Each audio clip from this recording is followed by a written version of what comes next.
안녕하세요 여러분. 원영쌤과 함께하는 역사교실 제2화예요. 여러분 이 위기에 빠진 조선을 어떻게 구할 것인가, 흥선대원군의 내부 정책에 대해서 한번 알아보려고 합니다. 자, 흥선대원군은 일단 왕은 아닌 거 아시죠?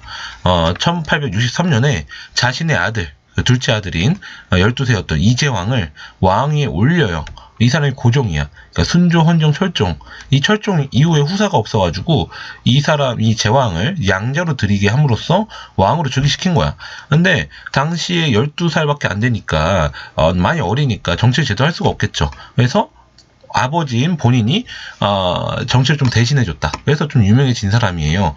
자, 대원군은 본인이 왕은 아니지만 자기 아들이 왕이 됐죠. 그런 사람들을 대원군이라고 하죠.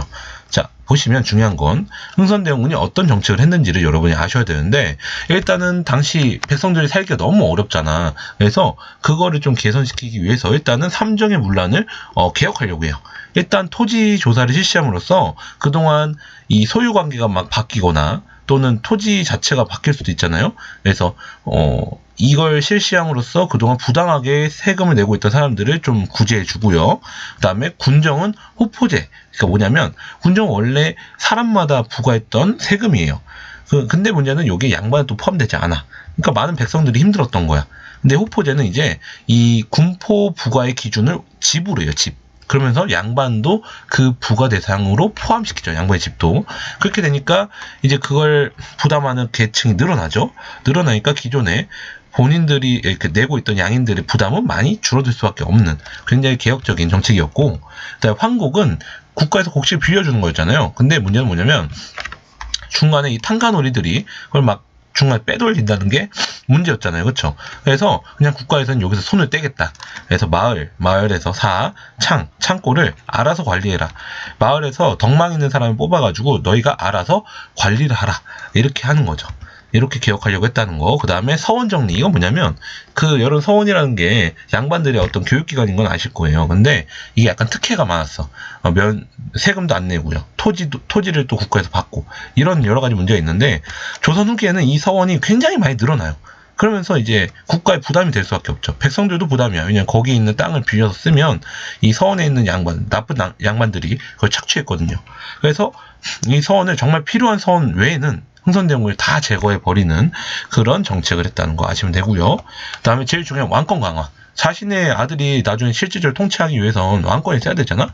그래서 좀 균형 있는 인재 등을 통해서 그동안 권력을 독점했던 그 세도 정치, 노론 세력을 좀 견제하고, 여기 남대문에 삼층을 놓긴다는 건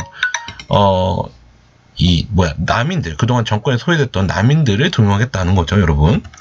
그 다음에 비변사라는 건 이제 조선 후기에 의정부를 대신해서 최고 권력기구가 된 기구인데, 이 기구를 축소시켜요. 약간 이거는 원래 정식 기구가 아니란 말이에요. 그래서 정식 기구였던 의정부를 부활시켰다라는 거. 그래서 상군부는 왕을 보좌하는 군사 조직 같은 건데, 그걸 부활시킴으로써 왕권을 강화하려고 했다라는 거 아시면 되고, 그다음에 마지막으로 경복궁인데, 이 경복궁이라는 건 여러분 사실 임진왜란 때 불타버렸어.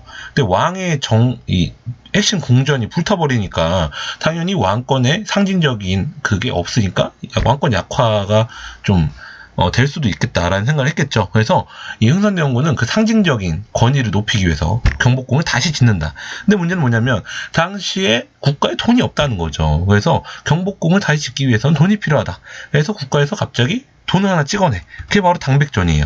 이 당백전이라는 건 당시에 통용되던 이 엽전, 상평통보의 100배 가치라고 국가에서는 얘기를 했지만, 헛보기에도 여러분 별 차이가 없죠. 실질적인 가치, 여기 들어간 재료 같은 게 대여섯 배밖에 안 돼요. 그러니까 국가에서는 이런 화폐를 찍어낸 이유는 나머지 차익을 국가에서 다 확보함으로써 이 경복궁을 다시 지은 거죠.